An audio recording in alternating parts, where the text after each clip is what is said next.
Hey everybody, my name is Nitrix, and this is my new series, Background Rambles. So sit back, relax, and enjoy as we chat about the updates that the Hypixel team has pushed and upcoming updates from the future, as well as gameplay discussion. Hey everybody. So a lot of people have been requesting just general kind of rambles and chatting, as well as talking about, general gameplay, suggestions for improvements, and, just my thoughts about various things. So I'd love to offer that up. I'm not necessarily, I wouldn't call myself a veteran player. I mean, I first played a long time ago, but I took a huge break and then came back, February of last year. But in that time, I went from SkyBlock level effectively 0 to 397, I believe, as of recording this video. So definitely put in the work and have learned quite a bit about this game. So as, at least an early game player by this point, let me offer my thoughts. So I wasn't around for year 300's raffle, but I know that it was a very popular event. A lot of people liked it. A lot of people hated it because they didn't get anything. Completely understandable. They made some changes to the raffle format this year that I think are really good. But before we actually talk about the raffle format itself, or the changes rather, we should talk about what the raffle looks like so that we can go from there. So the raffle, here, let me open up in Minecraft. The raffle is, I believe this is a Sky Handy edition, but it might just be a regular old Skyblock edition. But you've got the year 400 raffle of the century, right? And there are 3 raffles, okay? There's a speed raffle that's drawn every 2 hours. There's a daily raffle, it's drawn obviously daily. And then the big one, which is done at the end. And as you can see, these all have various different levels of prizes, and they show you how many tickets you've entered. So a speed raffle has 5 major, 100 medium, and 15,000 minor. And we'll get to what those prizes look like in a second. See? There's 50 major, 500 medium, and 75k minor in the daily raffle, and then a whopping 500 major, 5,000 medium, and 500,000 minor to be won in the big one. So from there, we can talk about what you can actually win and what the additions for this year are. But for the most part, I mean, it is some truly very expensive things, right? A Devon's Alloy, an Artifact of Control, an Ender Artifact. I think it's a Hegemony Artifact, yeah. I mean, there's some seriously expensive stuff to be won in here, so, I mean, that's really good. And then there's obviously, of course, some of these joke items, too, and we'll get into those as well later on, but there's the rune book that was added, the pufferfish hat is new, the loudmouth bass. So there's a lot of good stuff here. So now that we understand the format of how the raffle actually works, let's talk about how you earn tickets. So there are daily tasks here, and obviously they require different things. Anything from, fish up a sea creature to spawn a diamond goblin or fishing up a legendary, umber corpses, all the mini bosses from the Crimson Isles. Lots of things to be done, a total of 63 tickets to be won every day. So that's pretty simple. And then on top of that, there's also these cakes that correspond to various teams that you can get additional tickets from as well. And you can get quite a few. You can eat 50 slices of this cake a day for your team, and you can give out as many as you get, which you get 1 per completing this, and then some from your raffle milestones. As you eat cake, you go through these milestones, and you get various different good things. The gift bag of the century is fantastic. We can talk about what kind of things you'd want to grab out of there in just a little bit, but there's a lot to be earned here from the milestones. Okay, now that we've got a better understanding of how the raffle works, let's get back to talking about what has changed. So, in the year 300, there were a lot less medium and major rewards that were being handed out, right? So they're actually just handing out more better things. All raffle rewards are now entirely randomized. When you win a minor reward, it can be anything from that pool, okay? It's easy. Raffle ticket gain from simply being online now has a daily cap of 24 tickets at 12 hours. I don't know how I feel about this. So first of all, I really feel like encourage this.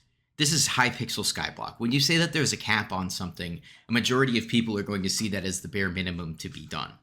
And so I'm worried about encouraging people to play 12 hours a day for the raffle, but at the same time, I'm fucking doing it. I know lots of people out there are doing it too. So I can't really discount anyone for, enjoying their 12 hours on Hypixel Skyblock. That's why we're all here.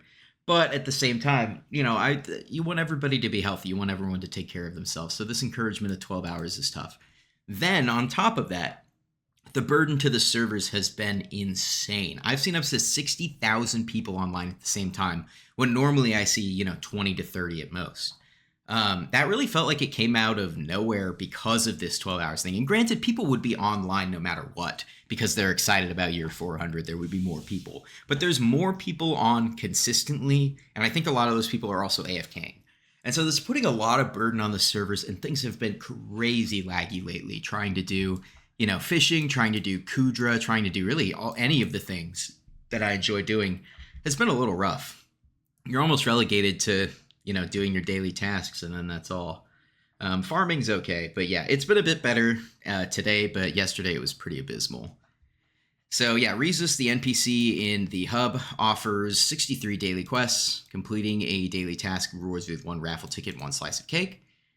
And then basically there are teams or factions. There's blue, yellow, pink, green, and red. You get assigned one at random when you talk to Rhesus after getting your cake from Simon in the hub. And then you can eat your team's color of cake. It can be fed to you by other players. And then as you get cake, you can feed it to other players of the corresponding team. You get raffle tickets and other cool items. Loot can be coins, raffle tickets, unique items, and even century cakes. I have yet to see a single person pull a century cake out of this, but I'm sure it's possible. So 2 new century cakes. The corpse slated century cake grants cold resistance. It's funny, I was actually going to make a video preempting year 400 about what my guesses were, and I guess it was cold resistance and rift time. But I was really hoping this would be rift damage, honestly. Like, I get that rift damage is kind of a big stat, and the century cakes sort of gig is giving small stat boosts, but at the same time, +1 rift damage is going to break the game.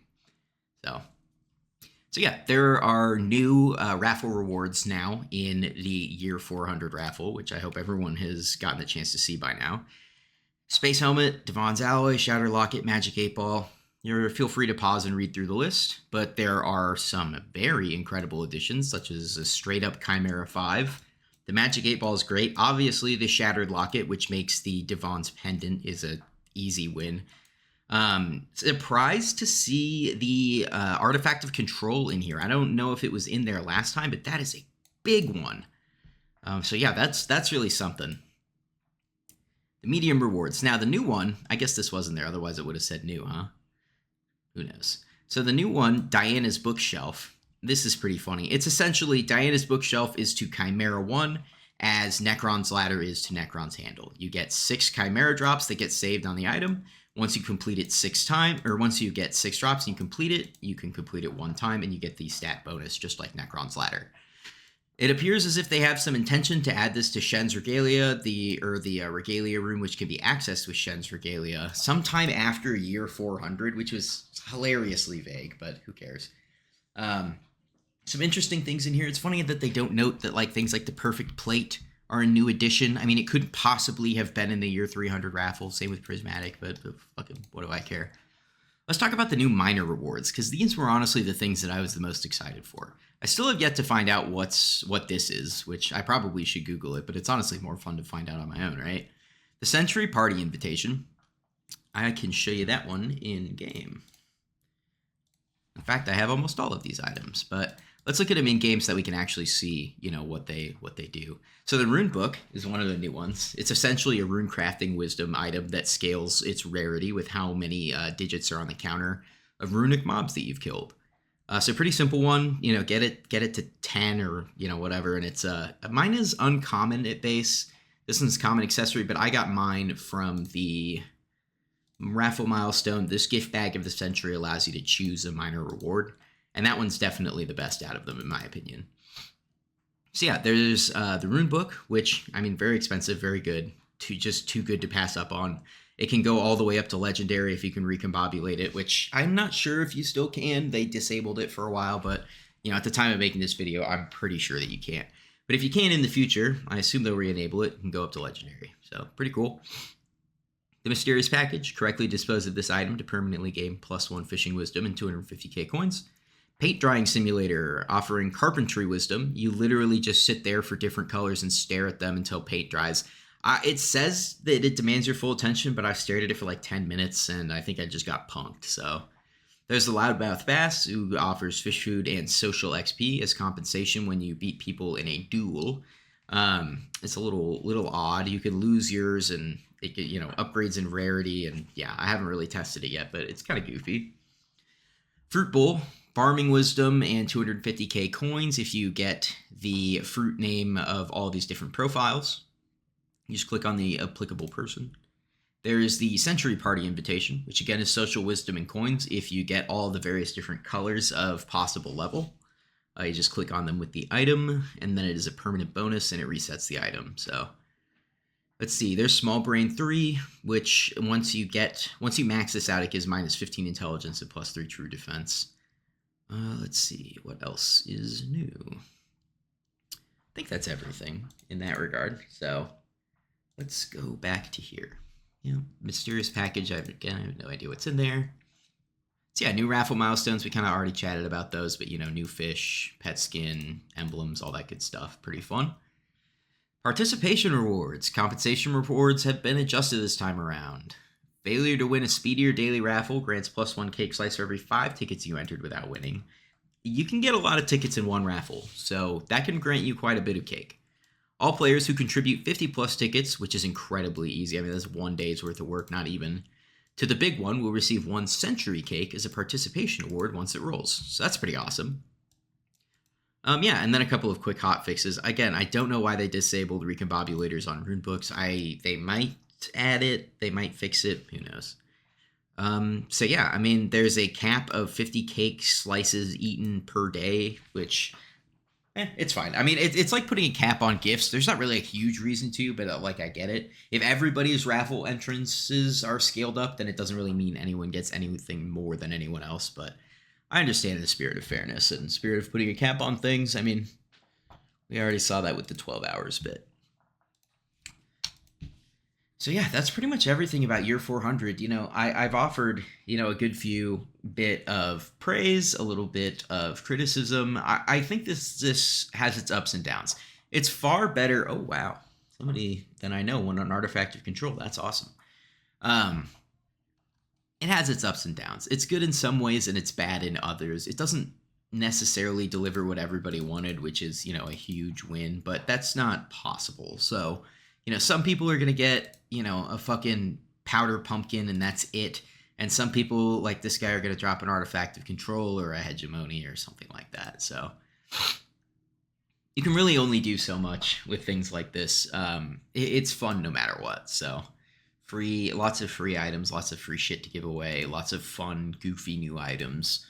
That's always good stuff. So let's talk a little bit about what I want to see in Hypixel in 2025, right? Because we're already kicking off, 2025 with year 400. So it's a good time to talk about how we want to see things, looking going forward. So let's make our way over to, where are you? The SkyBlock recap. Here we go. It's going to be in general discussion. 2024 SkyBlock recap. Okay, so let's talk a little bit about some of the things that they wanted to do in 2025, as well as some of the stuff that they did in 2024 in like a super quick retrospective.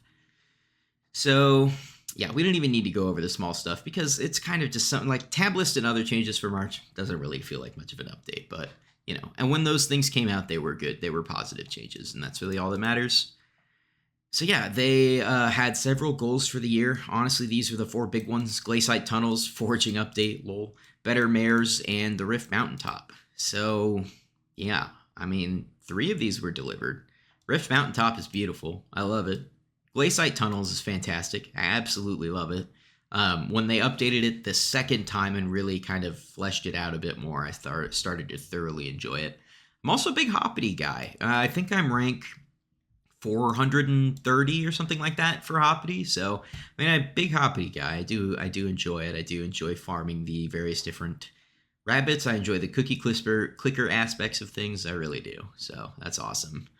Supercraft was an amazing update too. Just like really want to highlight that. I mean, that was awesome. And I'm a big modernized mining fan as well. I think the changes that they made balanced it appropriately and really made it like end game heavy, which is how mining should be. So what are they working on next? The foraging update. Okay. So I don't want to do too much just reading of the document because I think that there's a lot of people out there who already do that for their videos, and a lot of you have already watched or read this before. So let's talk about what I personally want to see come out of the foraging update. So putting hunting aside, because that's really going to be kind of its own thing, I want to see a few things. I want foraging to fill the money making niche that exists between mining and farming, right? I think that it should sit somewhere solidly in the 20 to 30 mil per hour on the high end. With farming, getting from 17 to 20, and mining, getting fucking 50 plus in fiestas and shit. I'm probably beyond 50 plus. It's ridiculous at this point. But I would like to see it fill that niche. I would like to see several new collection items. I want a long-term reason to grind these resources, right? One of the things that we've seen with foraging specifically is that it's fucking boring. It's just repeatedly chopping the exact same logs into the exact same route. So the basic request from the entire player base for foraging is make it less boring, make it less brutally repetitive. And this game always will have repetitive aspects, right? But let's look at the Dwarven Mines. When you look at the Dwarven Mines, you've got a rotating set of commissions that, occasionally do get boring and can get stuck, when you have just like one raffle, one goblin raid, one 2 times powder, and then you're just rolling off one at a time. Yeah, that can kind of suck. But at the same time, it added a level of polish and variety to the act of mining mithril and titanium that made it feel like you weren't just grinding a collection, grinding up a percentage, or just grinding XP. You were benefiting in multiple ways at once by mining those things. Also, would love to see really robust built out axe upgrades. Axes that do different things in different situations. I don't want to just see Devon's axe be the best axe in the game. I want to see something more akin to farming, where for different tools and for different resources and reasons, for different resources and reasons, you will have to use different tools, right? If you're, chopping down, I'm going to use RuneScape terms. Let's say you're chopping down a yew tree, right? And, yew sells pretty well on the bazaar. Well, I would love for there to be a yew smasher's hatchet or something like that specifically tunes in on yew trees and can make them competitive at a level of, money making and at a level of XP that can compete with other, tools that fill a similar niche. Maybe it can even buff specific trees so that those trees don't become dead content as you sort of phase past them, right? I'm assuming that we're going to see sort of a scaling system, higher levels will unlock higher level ores, but not really sure yet what in the world they're planning with that. So yeah, they even acknowledge it here, right? We understand that your expectations for this update are probably incredibly high at this stage, and it will be hard to meet them, but we believe that this will be the first major step into the future of SkyBlock. The foraging update means everything. Okay, it's absolutely essential that they nail this. I know off the top of my head 3 SkyBlock players who specifically quit with the intention of coming back when the foraging update happens. Those people have been gone for a fucking year and a half. That sucks. The foraging update has to drop. It has to drop at the right time, and it has to have a bundle of enjoyable content that's going to bring players back into the fold that have been waiting specifically for this. And there are a lot of people who have been waiting specifically for this. It's not just a meme. It is a meme. It is funny to say, the foraging update, it's going to come out in 2024, right? Haha, 2 to 4 business days, right? Totally get it. It's hilarious. But it's also very serious for the future of SkyBlock from, a huge nerd perspective from let me push up my glasses for a moment. Foraging update has to hit exactly the right nodes. It needs to bring new resources, collections, new massive increases to the amount of XP gained by foraging. God, it's criminal.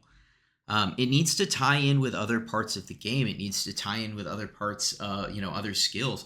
I want to see, uses for random asking freaking magma fishing items, whatever it is. I want to see these skills interlock more. They're talking about a huge new island that has axolotls and strays and all, the hunting skill and all this various different shit. If this island doesn't deliver a huge skilling hub where people can fish, where they can mine, where they can woodcut, where they can hunt, it's not really going to matter, right? It's going to be a place that you go when you woodcut and when you want to hunt, and that's it. And I know that that most other islands are like that, right? But this is the fucking foraging update. You're talking about this is the first major step into the future of SkyBlock. Let's talk about what SkyBlock doesn't have that other MMOs do when you want to talk about the future of SkyBlock and the prosperity of SkyBlock, right? Resource competition. Okay, resource competition is real in a lot of MMOs, but not like SkyBlock. Okay, SkyBlock has easy paths for griefing, for, exploitation, for all sorts of various things that you can do specifically because of how competitive resources are. We need a more renewable, more, simplistic, more easily available nodes that people, again, like offer a reason for people to go to the original areas, maybe mining, fucking Umber in, on Galatea, if you could do that, doesn't offer, or it gives you like a 15%, decrease to your mining fortune. However, it's just a huge fucking vein of Umber. So you can mine and not really worry about having to compete with other people because it's just an enormous vein that spans a large area. But at the cost of getting less ores, you're having to compete with people less, so you can probably find yourself getting more ores in certain situations. So there'll still be min-maxing, there'll still be reasons to go to the original areas. But Galatea, whatever you want to call it, needs to offer some form of hub. It needs to offer a reason other than just, this is where I woodcut, this is where I hunt. Okay, let's talk about the resources themselves. I want to see more of a level-based progression. I don't want to see, oh yeah, you can mine the highest level tree at the lowest, level or whatever, or at level 20 or 10 or whatever, but it'll just be really slow. No. Give a reason to continue to level up the skill outside of upgrading your armor, okay? I already know that there's going to be, a simple armor progression. I can almost feel it. Squash or melon-esque, right? Like just use material to upgrade, foresting outfit until forestry outfit is, foraging outfit is maxed out. Boom, done. Okay, probably drop some special item or offers foraging fortune and foraging speed and spread, whatever. Okay? Give me a reason other than that to level up the skill. Give me a reason other than the base rewards. Create more of an appropriate progression. Okay, and then I would love to see tie-ins with the park as well, right? Like, don't use Galatea to turn the park into dead content. That should still be the beginning foraging area. There should still be... I say there should still be a reason to maximize those collections, but there's actually fucking no reason to maximize those collections. You max them out, and then if you want to go for ranks, you go for ranks. Otherwise, no reason. So I'd love to see, more tie-ins, more reasons for me to use my fucking enchanted dark oak or enchanted oak, whatever, Get used to the useless fucking blocks like jungle blocks or jungle wood and fucking savannah wood and stuff like this, or acacia or whatever. It's just not useful. I'm also interested to see how the actual implementation of this goes, right? Because, and I'm talking about the smoothness of it, because it's obviously going to be alpha tested, but their alpha testing has been mediocre at best lately. They haven't fixed a majority of the bugs that were reported. And dropping a new skill as well as a new island and plenty of new upgrades to it, I mean, that could come with some serious fucking hiccups. It was lucky that the Rift Mountaintop didn't cause more bugs than it did. I mean, it caused enough already, but it could have been considerably worse because it wasn't alpha tested. So I almost wonder if there are different teams working on different things without enough, cross-team interaction, because this is kind of what happens when you have siloed groups of developers at, not just in gaming and development in general, right? It gets to a point where one group is the good group and the other groups are the groups that put together the other content. And so, in lots of different games, this is represented in different ways. One of my favorites is Dragon Ball Z Dokkan Battle. There's a something that basically revitalizes old gacha characters called an Extreme Z Awakening. And people usually joke that there's basically two teams that make the Extreme Z Awakenings. The team that knows how to do it well and the other team. Team A, Team B, Team 1, Team 2. It's consistent across so many games, right? Because it's a real thing. It happens in real development studios all over the world. So I worry, to an extent that they may relegate certain things to the good team and certain things to the not so good team. When in reality, what that means is that you should put a pause on 1 month of updates, literally 1 fucking month of updates, and have your employees cross-train. But gotta make money for Dr. Simon Hypixel, I understand. Okay, I think that's enough yapping about the foraging update. I mean, it's fucking important. We get it, right? But there's an incredible amount riding on this, not just because of the implementation and the major step into the future of SkyBlock, but how many people have quit this game that are waiting for this update specifically to come back.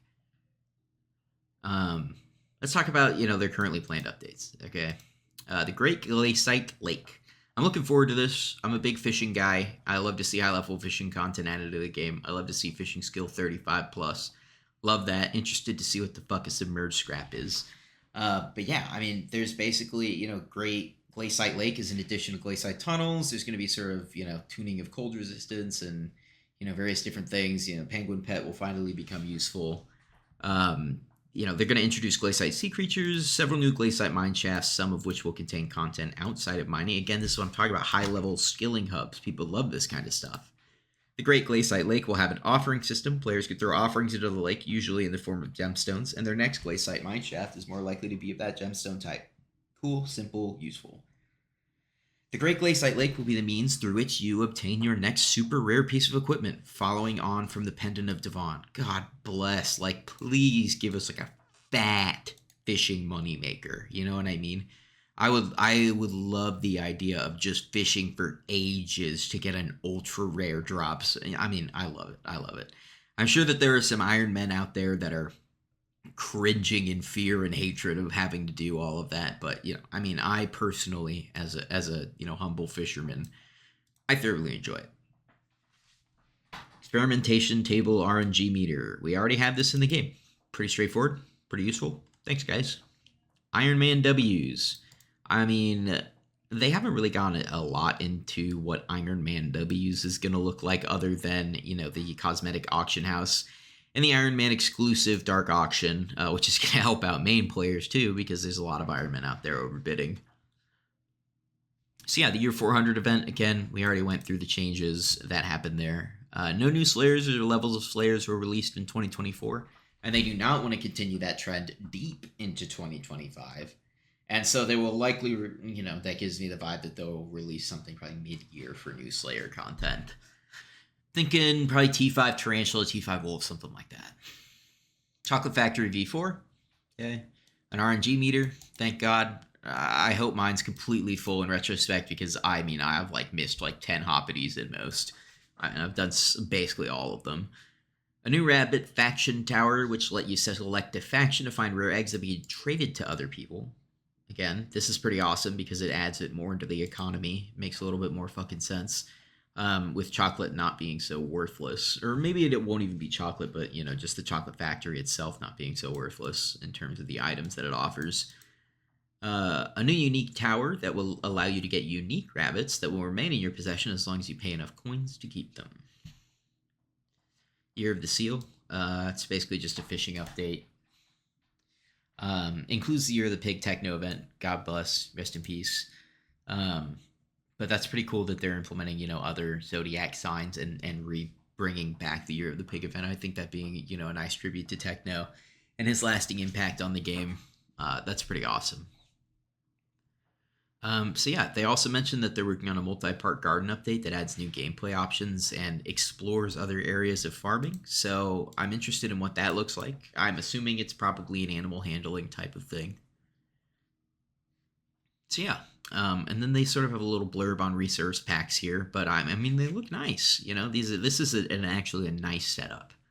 This wouldn't invalidate things like First Sky and other useful resource packs. I just say First Sky because that's the one that I use. I know everybody roasts me for it, but this looks so much better than the base Heart of the Mountain.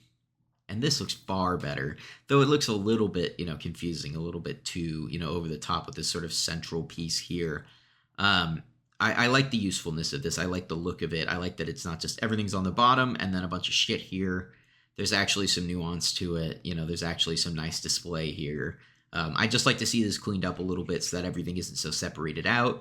And I'm not, covering half of my screen with a gigantic fucking indicator, not being able to click on anything else until it's gone, or see anything else till it's gone, etc. I mean, that's not particularly exciting, right? That's not what people want out of a UI upgrade. It shouldn't be a side grade or a downgrade, but it looks better. It should be an upgrade. The very last thing to mention is they're talking about the second island of Galatia that'll be released and then in 2025, and then supposedly a very special place in time that should not come as a surprise to lore enthusiasts.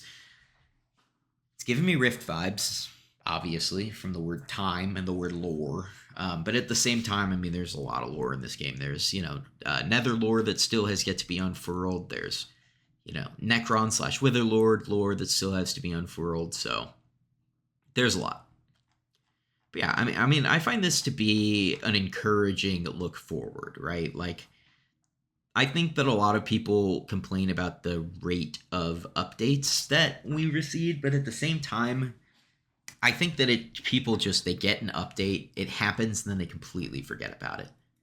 Again, things like, the tablets changes, the changes to fans, stackable god pots. When they make, a Supercraft update, right? These things kind of tend to get taken for granted. But they are updates, right? They are changes to the game. They are positive improvements. And an MMO is fucking nothing without quality of life changes. That's across almost, the entirety of gaming itself. A majority of the suggestions that people have are not content-based. They are quality of life-based. Them, again, increase the quality of life updates. They understand and have understood clearly, since this was their goal in 2024, that quality of life updates are important. They need to be high quality. Otherwise, you're going to be doing quality of life updates, which is pretty dumb. And then they need to come alongside major content updates, right? You can't put your content updates completely to the side for it. And so I think they did a good job of balancing this in 2024. And I understand the frustration with not a ton of new content, but at the same time, I'm quite sure that there's something that all of us need to grind, and new content isn't going to make that happen any faster. So yeah, that's pretty much all I got, talking about the SkyBlock recap and the SkyBlock look forward and, year 400. Let me know down in the comments what you guys think, about the various different changes that they made in year 400 raffle. And, what you think about these upcoming changes. I would love to hear what people think about the Great Glaciate Lake. I'm really fucking excited about that. So yeah, thanks a lot for tuning in, and I will catch you next time.